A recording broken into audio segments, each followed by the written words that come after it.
Oğlum, bu at senin dostun olsan.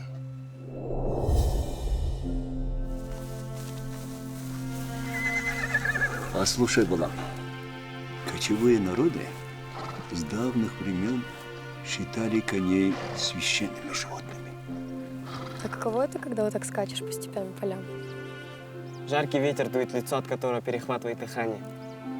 Когда он галопом несет меня вдаль, моя печаль вдруг куда-то исчезает.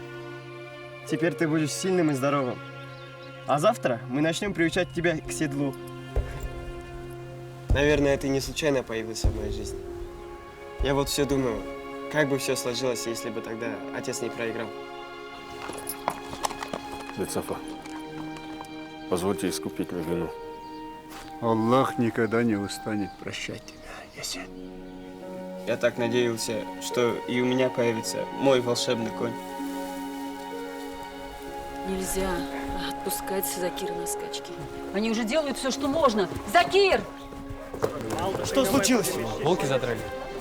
Пока все не заживет, на коня не сядет.